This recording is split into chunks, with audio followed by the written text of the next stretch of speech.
Hello, everyone, and welcome to Slash Film Daily for Tuesday, February 23rd, 2021. On today's episode of the show, we're going to be talking about the latest film and TV news. My name is Ben Pearson. I'm the senior writer at SlashFilm.com, and I'm joined on today's episode by Slash Film writers Hoai-Tran Hey everyone. and Chris Evangelista. Hello. All right, guys, let's just talk about the news today. There are, I think, only 4 stories, so this should be a relatively short episode. But HT, let's talk a little bit about some Disney Plus news that sort of took us by surprise when it broke late last night. What is the latest in the Disney world? Yes, there is going to be a Magic Kingdom TV universe, not just TV series, that is in development for Disney Plus from Disney Superfan and For All Mankind creator, as well as Battlestar Galactica creator Ron Moore in the story. And he is first developing a series called The Society of Explorers and Adventurers for Disney Plus, which he's writing and executive producing, that, if successful, will launch the entire Magic Kingdom universe, with more spearheading and building out this universe and overseeing the entire franchise.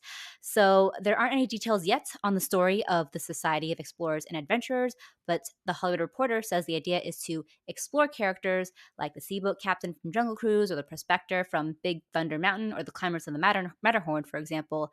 And while these characters are pure speculation from THR, per Jacob, the actual theme park expert in this case, these characters and the society in the title has been referenced in numerous Easter eggs around the Disney theme parks all over the world, and are known as the SEA. So this is a big dream come true for many theme park fanatics. So this is just kind of that Easter egg hunt becoming a TV series that will probably have some sort of story to it, and just launch this entire cinematic TV universe. Okay, so all of the things that you just talked about, like the Seaboat Captain and the Prospector and those kind of characters, which I think you just mentioned, are just like speculation for now. But all of those, as far as I understand, are going to be featured in just this first show. Do we know anything about like what the other I guess Magic Kingdom TV universe shows might be? Has there been any word about what this whole like larger interconnected web might look like? No, there is no word. There aren't any details apart from about this show, which in itself is in pretty early development, although a mini writer's room is apparently already established, with senior writers in being searched for as we speak. So it's still pretty early on, but more seems to be along in the long haul to develop this as a whole universe. He's working with Disney Imagineers to basically get all the details and everything right, but we don't have any exact details for future shows yet. Okay, so I'm not a I guess I haven't really seen any of Ron Moore's shows. I missed Battlestar Galactica when that was a big thing, and I have not have made time to catch up with that show. I think Outlander is another one that he's been working on recently, and then obviously For All Mankind, like you mentioned, is the Apple TV Plus show that he's working on now. Have either of you seen any of those shows or any other stuff that Ron Moore has created by any chance? I watched Outlander, but I stopped watching it just because I dislike the many near rapes that happen on it. Not his fault. That's just a part of the story, I think. Mm. But I will be getting around to more Ron Moore stuff in my Trekking Through Time and Space podcast, because he was a major force in Next Generation and Deep Space Nine, as far as I know, before he went on to create Battlestar Galactica. So I'm looking forward to his stuff. Okay, all right. Chris, did you ever see like Battlestar Galactica or any of that stuff? I watched some of it and then I just sort of just like lost interest. It just wasn't for me. So yeah. Okay, so actually, what do you think about this idea of like taking essentially Disney Easter eggs and like theme park stuff and building it out into a show? Because for me, it sort of seems like I'm honestly a little surprised that this wasn't something that was announced. That it wasn't like one of the launch shows that was ready when Disney Plus debuted, in 2019. It seems like such sort of a slam dunk idea for Disney. But what do you think about this? Well, I feel like Disney has done something to this extent before, with the ABC series Once Upon a Time, which took a similar approach to Disney fairy tale characters and basically imagined if they were all stuck in the real world and created a whole story out of that. I watched that for a couple seasons and it was quite good, but I think it went off the rails. And of course, another big sort of like hot pot slash mishmash of properties is Kingdom Hearts, which is full of Easter eggs and makes the entire Mickey Mouse search that is part of the Disney theme parks one of the elements of Kingdom Hearts 3. So what I'm saying is they should make a Kingdom Hearts TV series. Okay. My head went to like Tomorrowland, the movie that sort of fell on deaf ears and didn't really make the splash that I think Disney was hoping that it would. But it's interesting that you went directly to Kingdom Hearts. I didn't even think about that as a potential piece of connective tissue there. But that definitely does seem like, especially with the sort of interconnectivity of what is being planned here, that seems like maybe a more apt comparison. So. Yeah, I mean, I feel like this is, there could be a TV show for each theme park, each, Animal Kingdom could have its own show and all of that kind of stuff. And like, I feel like that's what Disney Plus is for, is just like mining Disney IP and Disney stuff and just like churning things out. So yeah, I'm like I said, I'm surprised this hasn't happened already. Ron Moore is definitely a big name in the television world, the television landscape. So it seems like a big get for Disney. I think he just left his longtime deal with, I think it was Sony TV and just signed a long, a big contract with Disney and 20th Century Television, which is now like under the Disney umbrella. So yeah, it seems like he's going to be, like you said, sort of in this for the long haul. So we'll have to see what other shows he has up his sleeve and keep our eyes out for more details about the Society of Explorers and Adventurers, which, yeah, that's a little bit of a mouthful. I'll have to see what kind of title they end up coming up with that. But all right, our next story involves a Blue Beetle movie.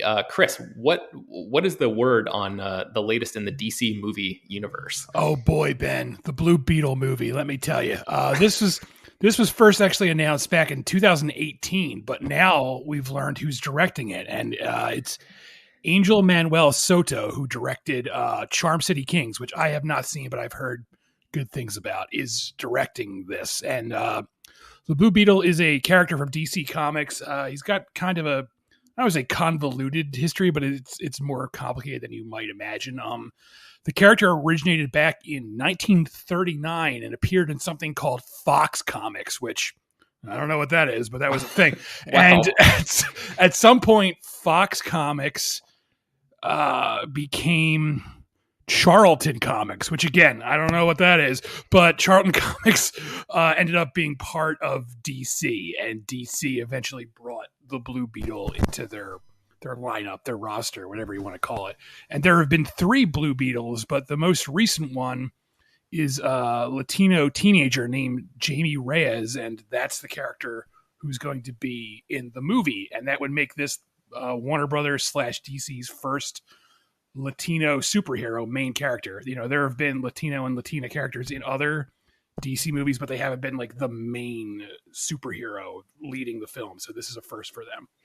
Interesting. Okay, so you mentioned Charlton Comics. I think if my memory serves, characters like I feel like Watchmen sort of like pulled some character archetypes from the old pages of Charlton Comics and like gave them a little bit of a twist to make it a little bit more, I guess, like to not fully infringe on that IP. I sort of feel like when the Watchmen movie was coming out all those years ago, I remember reading something about Charlton Comics and like this character named The Question that was sort of transmogrified into what became Rorschach and all that. So yeah, this is like old comics history there.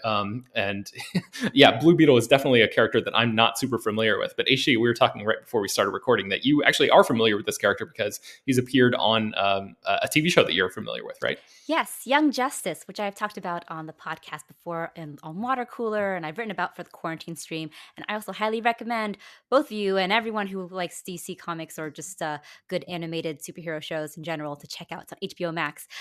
He appears in Young Justice Season 2 as Jaime Reyes, the teenage Latino version. And he actually plays like a pretty major part. I remember, it's been a while since I actually watched Season 2, but he Jaime is controlled by the suit in some way, and he's frequently in battle with over the control of the suit with the intelligence that inhabits the suit that sometimes has an ulterior motive and often can take over his body on its own. So Mm. there's like a fun like sort of Jekyll and Hyde aspect to his character, and I remember really liking his character and the part that he plays into Young Justice. I think it has to do with like the destruction of the future because he's I can't remember, but Yeah, I was just looking into this, and it seems like that character hangs out a lot with Booster Gold, who is also like a time traveling kind of character, and it seems like those two. I remember there being talk of like like a sort of a buddy comedy movie with Blue Beetle and Booster Gold several years ago that obviously has not come to pass. So the idea of like the future and time travel and stuff makes sense considering his relationship to that character. yeah, and it was he had a big connection to uh the Flash from the future, the Wally West's grandson. I can't remember his name. No, Oh, Bart Allen. Yes. oh yeah, Bart Allen. Yeah, Yeah, man. Bart Allen. So that's a good dynamic from Young Justice as well. But yeah, I liked his character. I liked the central conflict that he provided, and that they're bringing more diverse faces to the big screen for DC. So I'm excited to see like what they can do with it. I mean, I don't know much about the comics history of it, except and my only familiarity is with Young Justice. But it seems that they can basically have a clean slate to do what they want, which is exciting. And Chris, I mean, like we've just been talking about, none of us are like super, super familiar with this character, or like his power set or any of that kind of stuff. But do you just conceptually, what do you think about the idea of a Blue Beetle movie? Do you think that this is a good step for DC, which seems to be moving away from the sort of like grand interconnected plans that they had initially and sort of letting these filmmakers do their own kind of one-off stuff recently? Yeah, I'm all for that approach, and I hope they stick with that. I hope they've learned a thing or two, and they're trying this new standalone idea. I mean, I'm sure they'll eventually want to connect these things because that's the name of the game these days. Everything has to be connected. But I'd be much happier if they worried about individual films. Yeah. Okay, our next story involves the Great Gatsby. HT, what is the latest in the Gatsby verse? The Gatsby verse. Oh, well, after The Great Gatsby was added to the public domain beginning of this year, it has been the subject of many an adaptation, first of which was a TV series that is already in the works that would reimagine the novel by F. Scott Fitzgerald, and now an animated movie from via the feature animation arm of VFX house DNEG, which was behind the effects of Christopher Nolan's action tentpole Tenet, and is now developing a Great Gatsby animated movie that will be written by Brian Selznick, who wrote and illustrated the book The Invention of Hugo Cabret, which served as the inspiration for Martin Scorsese's Hugo, and will be directed by William Joyce, who won an Oscar in 2011 for his short film The Fantastic Flying Books of Mr. Morris Lessmore, and has worked on animated features for his books like Epic, Rise of the Guardians, and Meet the Robinsons. So this was a story that definitely made me raise my eyebrow because animated feature is not exactly what I think when I think of Great Gatsby. But, maybe this will be a fun way to mix things up for a story that has typically gotten some pretty stodgy feature film adaptations, the Baz Luhrmann film aside, and maybe it could breathe some new life into a story of that is about the breaking of the American dream, or whatever. And I will say, Baz Luhrmann's feature film was so colorful and so gaudy that it was like one step away from animation at that. So maybe this will be the secret sauce they need to make Great Gatsby, I don't know, a big hit. Yeah. Chris, when this news got posted in our Slack channel, I think you just responded with the word no. Would you care to elaborate on that? To be fair, that's my reaction to most things these days. That is true. Just no, I don't want it. I guess, I have no... This is, look, my knee-jerk reaction is to be like, what a stupid idea. But for all I know, this could turn out to be great. Who the hell knows? I guess I'll give the animated Great Gatsby a try. I want it to be like complete. I want it to basically be like an anime, and like Gatsby gets in like a robot suit, and the backgrounds are like zooming by. It'll be the like, only time you'll ever watch an anime, Chris. Yeah, I feel like if you're gonna do an animated Great Gatsby, you gotta go fucking crazy. Like there was this anime. I'm getting way off topic here, but I remember when I was a kid, there was this anime Dracula movie, and I was obsessed with Dracula. So I rented it from the video store. That's how old this story is. And the movie is like nothing to do with the book. Like in the movie, there are these Satan worshipers, and they're trying to sacrifice this woman to Satan. And Dracula shows up, and he's like, I'm Satan, and he takes the woman. He takes the woman away, and then after he kidnaps her, all the Satanists are like, "Wait a second, that wasn't Satan." And so they're trying to like get the girl back from Dracula. That's like the plot of it. So that sounds incredible, Chris. What movie is this? I have to look it up. But all I'm saying is, if you're gonna do an if you're gonna do an animated Great Gatsby, go that Dracula anime route and just like take the title and have it be completely nothing like the source material. That's what I want. Oh my God. I really want you to figure out what that thing is so we can at least like recommend that to our, or maybe not recommend, but at least like I'm sure some of our listenership is like, I have to know what this title is. HT, I know that you are, a sort of a connoisseur of animation. I mean, you take in all sorts of different types of animation styles, and it seems like you don't discriminate when it comes to any sort of animation. So I'm just curious if you have any, if like the subject matter of the Great Gatsby, if just the idea of a Gatsby animated property, like if something jumps out at you as like a particular type of style that you would like to see, applied to that story, is there anything that comes to mind there? Well, I forgot to add that this film will apparently be made through virtual production. That's going to be the key in the making of this animated Great Gatsby, which I'm not sure what that means. Because this comes from a VFX studio, does that mean it's going to be CG, some sort of motion capture? Who knows? So I already have an aversion to motion capture animation. I feel like that kind of photorealism doesn't really serve animation or animated films well. But and I also don't really love The Great Gatsby. When I read it in high school, I really just disliked. I understood what it was doing, but I just disliked that none of the characters were like flesh and blood characters. They were just basically archetypes or ideas about like the American dream and stuff. So I was like, I don't really care about Great Gatsby. But if you're asking about what I would like to see to do something different with an animated film of a story that we've seen so many times, I want us to go back to the rotoscoping style of animation that we saw in the Ralph Bakshi Lord of the Rings films. I think that kind of art style and that animation style has been little used and kind of lost, and I would like to see that come back in a story that maybe doesn't really call for big animated sequences, but would do well with that kind of weird, uncanny realism that rotoscoping brings. That's interesting. Okay. So Chris, it looks like you found this Dracula thing. You want to tell people what it's called? All right. So it's called Dracula Sovereign of the Damned, which is a fucking cool title. And I didn't realize this at the time, but apparently it's based on the Marvel Tomb of Dracula comics. So for all I know, the movie is faithful to them. I've never read those comics, so maybe that's that Dracula steals a girl from Satan ideas is from the comics. But when I was a kid, all I knew was the traditional Dracula story, and I rented this, and I was like, "What the fuck is going on?" I was like, "This is nothing like." So yeah, that's my story. Man. Incredible. Okay, so Dracula, Sovereign of the Damned. I'll try to look up before we end this podcast and see if it's like streaming anywhere accessible. I'm sure you can find it like a bootleg on YouTube or something, or something like that. Yeah. Okay, so let's move to our final story of the day, and that is an Easy Rawlins TV show that is in development now by Amblin Television. Chris, tell people who Easy Rawlins is. Easy Rawlins is a private eye. He's an unlicensed private eye character created by Walter Mosely.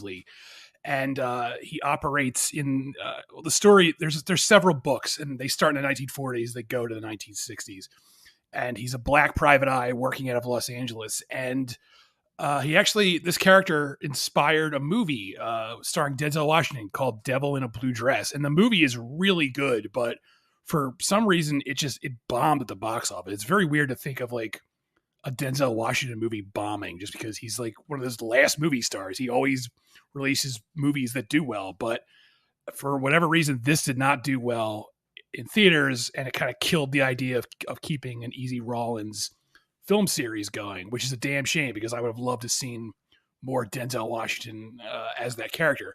But now Amblin is developing a TV series based on the character. There's no writer attached. There's no director attached. There's not even like a network or a streaming service attached. So it's very, very early in the proceedings. But that's what we know for now. Amblin is turning this character into a character in his own TV series.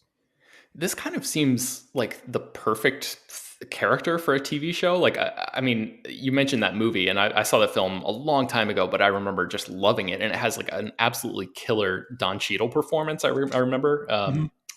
Washington and Cheadle are just both like really throwing 100 miles an hour in this movie. It's very, very good. Devil in a Blue Dress is what it's called, like you said. And I really like, if nothing else, I hope that like a couple of our listeners will just go seek that movie out and end up watching that film, because I feel like we will have done our good deed for the day by just like spreading the good news about that movie, which I feel like not a lot of people talk about these days.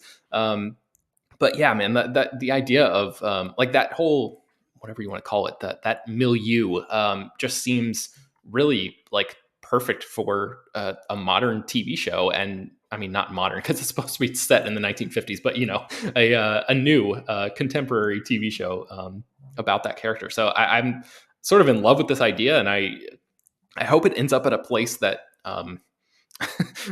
to not to put too fine of a point on it, but like, if it ends up at Showtime or like Stars or something like that, where it sort of gets buried, or AMC Plus, God forbid, some place where not a lot of people are going to be able to put eyes on it easily. I feel like that will be just like another injustice on the legacy of Easy Rawlins. I would maybe it'll end up on Amazon. Isn't like Bosch ending? Amazon's going to need a new Bosch replacement. That's true. Yeah, I think this could be the new Bosch. Yeah, you're absolutely right. This is definitely sort of like in that mold, especially in like the whole like LA crime saga kind of story. So I would love to see it go there. Although, God, I mean, this is an entirely separate conversation, but Amazon really needs to be better about like, they need to completely overhaul their user interface, because it's still like super difficult to find stuff on there. But it's so bad.